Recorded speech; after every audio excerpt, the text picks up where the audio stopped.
We all love anti ageing, પણ anti ageing માટે આપણે 7 ટિપ્સ જેને ફોલો કરવાની છે. પહેલું છે સ્ટ્રેસ મેનેજમેન્ટ, એટલે કે આપણા રૂટીનમાં જો બહુ જ સ્ટ્રેસ છે ઓફિસનો, કામનો, ઘરનો, તો તમારા રૂટીનમાં તમે મેડિટેશન એડ કરી શકો, તમારી ગમતી કોઈ એક પ્રવૃત્તિ એડ કરી શકો, એક રિલેક્સિંગ મ્યુઝિક જે તમને સ્ટ્રેસ ફ્રી કરી શકે એને એડ કરી શકો. દેન સિટિંગ એટ વન પ્લેસ, એક જ જગ્યાએ જો તમારા રૂટીનમાં લાંબો સમય બેસી રહેવાનું થાય છે તો શરીરને ઊભા થઈને એક્ટિવ કરવાની ટેવ પાડો. દર 2 કલાકે જગ્યા પરથી ઊભા થઈ શકો, એક રાઉન્ડ મારી શકો, ઘરમાં પાણી જાતે પી શકો, ઓફિસમાં એક લટાર મારી શકો અને પાછા પોતાના રૂટીનમાં આવી શકો.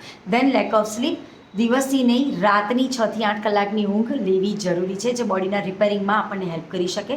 દેન લોનલીનેસ, સોશિયલ મીડિયાના ફ્રેન્ડ્સને મોબાઈલથી મળવાના બદલે આપણા દરેક ફ્રેન્ડ્સ અને રિલેટિવને રૂબરૂ મળવાનો આગ્રહ રાખો, જે એન્ટી એજિંગમાં ખૂબ જ સરસ હેલ્પ કરી શકશે.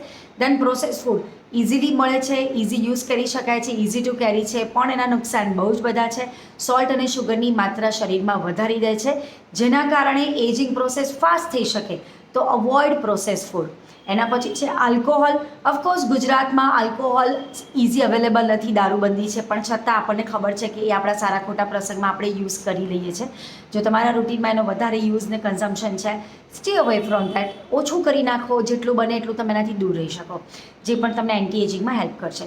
And then lack of exercise, જો તમારા રૂટીનમાં જરા પણ એક્સરસાઇઝ નથી તો એટલીસ્ટ સૂર્ય નમસ્કાર એડ કરો, વોકિંગ ચાલુ કરો, સાયકલિંગ કરવાનું શરૂ કરી શકો, બેડમિન્ટન રમી શકો, બાળકો સાથે કોઈ પણ સ્પોર્ટ્સને લગતી ગેમ રમી શકો, જે તમને એક્સરસાઇઝનો એક સપોર્ટ કરી શકશે.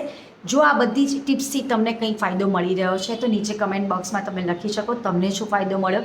આવી કોઈ પણ ટિપ્સ વધારે લેવા માટે તમે રેગ્યુલર ફોલો કરી શકો, અને તમારો કોઈ સ્પેસિફિક કન્સર્ન છે, કોઈ સબ્જેક્ટ છે તો એ પણ તમે લખી શકો, તમને એની પણ ટિપ્સ મળશે.